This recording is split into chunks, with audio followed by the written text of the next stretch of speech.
Alhamdulillah. Alhamdulillahilladzi amarna bil islah wa hassana 'ala as-salah wa bayyana lana subul al-falah. Wa asyhadu an la ilaha illallah wahdahu la syarika lah. Wa asyhadu anna sayyidana Muhammadan abduhu wa rasuluhu la nabiyya ba'dah. Allahumma shalli wa sallim wa barik ala sayyidina Muhammadin wa ala alihi wa sahbihi wa man tabi'ahum bi ihsan ila yaumiddin. Amma ba'du. Fa'usikum ibadallah wa nafsi bittaqwallah azza wa jalla. Qala ta'ala fattaqullah wa aslihu zata bainakum wa ati'ullaha wa rasulahu in kuntum mu'minin. Ma'asyiral hadirin, jamaah Jumat rahimakumullah. Pada kesempatan yang mulia ini, yaitu di saat kita diberikan anugerah oleh Allah Subhanahu wa taala dapat menjalankan ibadah salat Jumat, khatib berwasiat kepada pribadi diri khatib sendiri dan juga kepada seluruh para hadirin sekalian. Marilah kita senantiasa meningkatkan ketakwaan kita kepada Allah Subhanahu wa taala dengan selalu berusaha melaksanakan perintah-perintah Allah serta menjauhi larangan-larangannya. Semoga takwaan kita akan terbawa sehingga dapat menghantarkan kita kelak saat dipanggil Allah dalam keadaan husnul khatimah. Amin ya rabbal alamin. Ma'asyiral muslimin rahimakumullah. Allah Subhanahu wa taala memerintahkan manusia untuk memperkuat tali persaudaraan sebagaimana digambarkan dalam firman-Nya, a'udzubillahi minasyaitonirrajim. Duribat 'alaihimuz zillah aina masukifu illa bihablim minallah wa hablim minan nas. Yang artinya mereka diliputi kehinaan di mana saja mereka berada kecuali jika mereka berpegang kepada tali hubungan kepada Allah dan tali hubungan dengan manusia. Surat Al-Imran ayat 112. Dalam konteks persaudaraan, ayat tersebut mengindikasikan bahwa manusia tidak akan diliputi kehinaan dalam hidupnya sepanjang menjalin hubungan baik dengan saudaranya, satu dengan lainnya. Dalam arti sempit, saudara yang dimaksud adalah keluarga. Dalam pengertian yang lebih luas, saudara bermakna sebagai sanak famili, sanak kerabat, yaitu orang-orang yang dekat atau bertalian secara kekeluargaan dengan seseorang. Dalam lingkungan sosial, saudara bisa bermakna sebagai seseorang yang satu pandangan, satu tujuan, yang merujuk pada sahabat dekat atau saudara senasib perjuangan. Dari berbagai makna persaudaraan tersebut, secara psikologis tentu hubungan saudara sekandung merupakan hubungan yang bertahan paling lama dan paling berpengaruh dalam kehidupan seseorang. Sebab hubungan saudara sekandung memberikan kesempatan kontak fisik dan emosional yang terus menerus, bahkan pada masa-masa kritis, termasuk ketika kita dalam musibah seperti pandemi COVID-19 yang kita alami saat ini. Di dalam Islam, ikatan persaudaraan dikenal dengan persaudaraan antar keturunan, ukhuwah nasabiyah, persaudaraan sesama manusia, ukhuwah basoriyah, persaudaraan setanah air, ukhuwah watoniyah, dan persaudaraan seagama, ukhuwah islamiyah.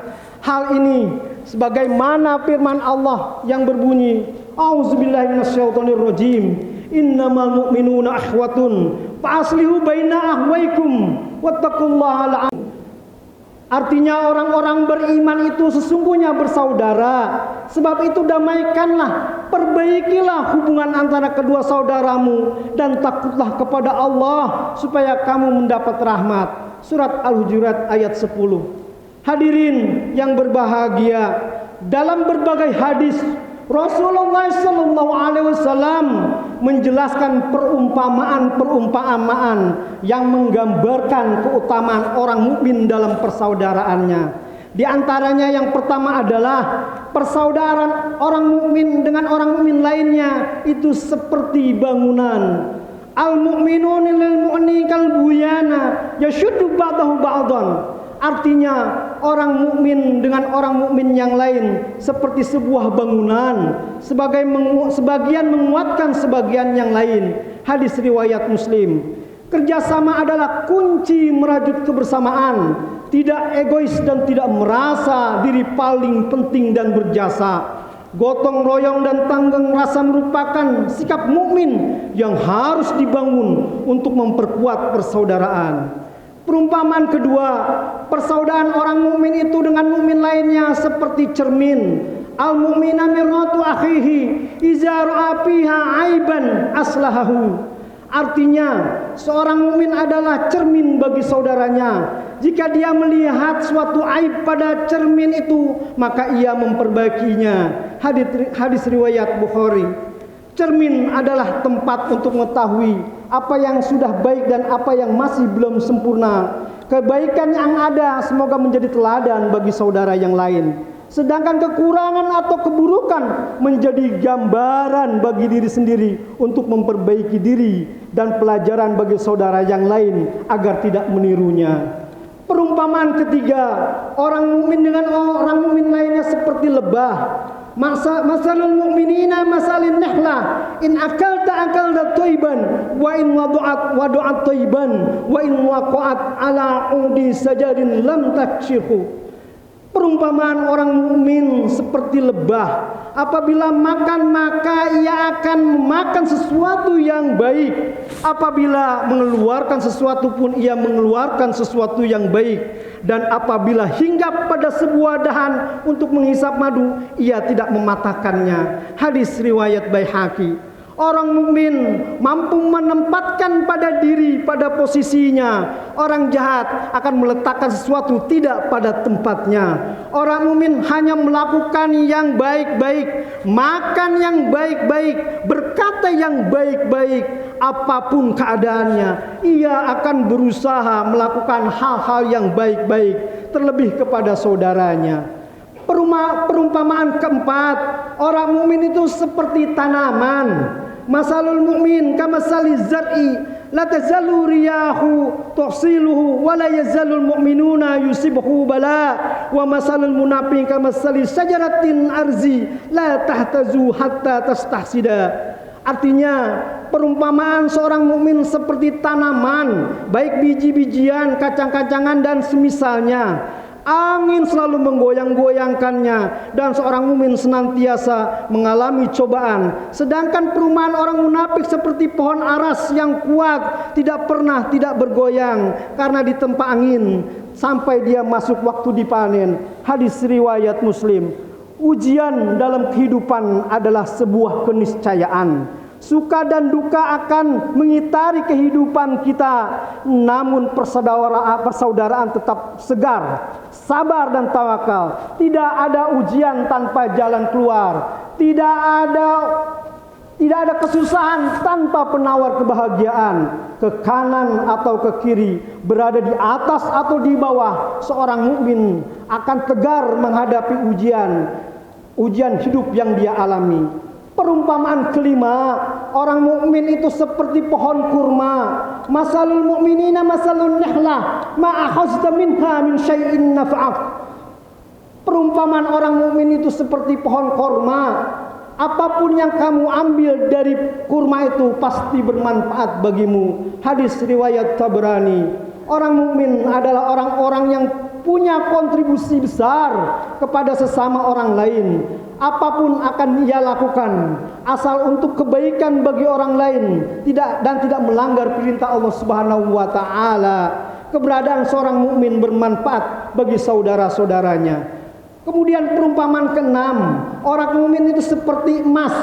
Masalul mu'minina masalas sabilatuz zahab in tabakhat alaihi amarat wa in wazanat lam tankus. Artinya, perumpamaan seorang mukmin seperti batang emas. Kalau engkau meniupkan api padanya, maka ia akan menjadi merah. Kalau engkau menimbangnya, maka ia akan tidak berkurang. Hadis riwayat Baihaqi. Menjadi mukmin seumpama menjadi emas, kokoh, tidak luluh dan menyerah dengan keadaan. Ia kokoh berpijak atas kebenaran, tidak melebur dan mengikuti arus begitu saja. Namun ia punya prinsip, yaitu objektif dalam kebenaran, sehingga tidak memihak kepada saudaranya yang salah. Dan perumpamaan yang ketujuh, orang mukmin itu seperti tubuh atau badan. Masalul mu'minina bitawadihim wa tarahibihim wa ta'atufihim masalul jasadi iza stakka minhu udwan tada'alahu sairul jasadi bisyahril wahuma. Perumpamaan orang mukmin adalah sikap saling mencintai, mengasihi dan menyayangi. Seumpama tubuh, jika satu anggota tubuh sakit, maka anggota tubuh yang lain akan susah tidur atau merasakan demam. Hadis riwayat Muslim. Orang mukmin bagaikan satu tubuh utuh yang kalau sakit salah satu organnya, yang lain pun merasa sakit. Kaki terluka akan menyebabkan tubuh meriang dan kepala pusing. Bila saudara menderita kesulitan, mereka yang lainnya juga merasakannya. Itulah makna persaudaraan yang sesungguhnya. Islam mendorong umatnya untuk menerjemahkan ikatan tali persaudaraan dalam kehidupan sehari-hari bagaikan sebuah kesatuan yang utuh dan tidak terpisahkan. Suka duka dilalui bersama, ringan sama dijingjing, berat sama dipikul. Sikap saling memiliki merupakan sikap persaudaraan sejati. Ma'asyiral muslimin jamaah rahimakumullah, betapa indahnya Islam menuntun manusia dalam merajut tali persaudaraan. Untuk menerangkannya tentu tidak mudah seperti membalikannya tapak tangan. Untuk melaksanakannya tentu tidak mudah seperti hal-hal yang mudah kita lakukan. Biarpun rambut sama hitam, tetapi rasa persaudaraan memang berlainan. Dalam hal ini ada kalimat perumpamaan yang sangat relevan juga, yang dikatakan oleh Nabi, kun kal yadani wala takun kal uzunani. Jadilah kedua tangan, jangan menjadi seperti kedua telinga. Jadilah seperti kedua tangan kita, yakni kanan dan kiri. Masing-masing tangan punya tugas sendiri-sendiri. Tangan kanan kita gunakan untuk melakukan hal-hal yang baik, seperti makan, minum, berjabat tangan, mempersilahkan, menulis, atau mungkin dalam menunjukkan sesuatu. Sedangkan tangan kiri biasanya digunakan untuk hal-hal yang berkaitan dengan barang kotor dan terkena najis. Ketika kita sedang berjalan, tangan kiri di belakang. Saat kita melangkahkan kaki kiri, tangan kanan kita di depan dan tangan kiri kita ke belakang. Begitu sebaliknya, bila kedua tangan kita sedang beristirahat, keduanya bersedekap, kehangatan terasa. Bagaimana dengan perumpamaan kedua telinga, sehingga kita tidak boleh menjadi seperti kedua telinga. Janganlah menjadi seperti dua telinga. Telinga kanan dan kiri keduanya ada di kepala. Meskipun ada di satu tempat yang sama-sama di kepala, telinga tidak pernah berjumpa satu sama lainnya. Telinga sering berebut untuk menangkap suara. Telinga tidak saling membantu. Ketika telinga kanan menghadap ke arah timur, maka telinga kiri menghadap ke arah barat. Jika telinga kiri menghadap ke arah selatan, telinga kanan menghadap ke arah utara. Janganlah kita seperti kedua telinga ketika kita dalam persaudaraan, tidak kompak, suka berselisih padahal memiliki hubungan yang dekat. Berkaitan dengan hal tersebut, Allah Subhanahu wa taala mengingatkan kepada kita dalam firman-Nya, A'udzubillahi minasyaitonir rajim. Walau sya'allahu laja'alakum ummatan wahidah walakin liyabluwakum fima atakum fastabiqul khairat ila Allah marjukum jami'an fayunabbi'ukum bima kuntum fi takhtalifun. Sekiranya Allah menghendaki, niscaya kalian dijadikannya satu umat saja. Tetapi Allah hendak menguji kalian terhadap pemberiannya kepada kalian. Maka berlomba-lombalah berbuat kebajikan. Hanya kepada Allah lah kalian kembali semuanya. Lalu diberitahukannya kepada kita apa yang telah kita perselisihkan itu. Surat Al-Maidah ayat 48. Ma'asyiral muslimin rahimakumullah. Sungguh ajaran Islam telah menanamkan benih-benih persaudaraan yang dapat menghasilkan yang manfaat yang dahsyat. baik duniawi maupun ukhrawi. Keimanan seseorang diukur dengan pembuktian sejauh mana seorang mukmin bisa mencintai saudaranya. Hal ini dipertegas Rasulullah sallallahu alaihi wasallam dalam hadisnya, la yu'minu ahadukum hatta yuhibbu li akhihi ma yuhibbu li nafsihi. Salah seorang di antara kalian tidaklah beriman dengan iman sempurna sampai ia mencintai saudaranya sebagaimana ia mencintai dirinya sendiri. Hadis Bukhari dan Muslim.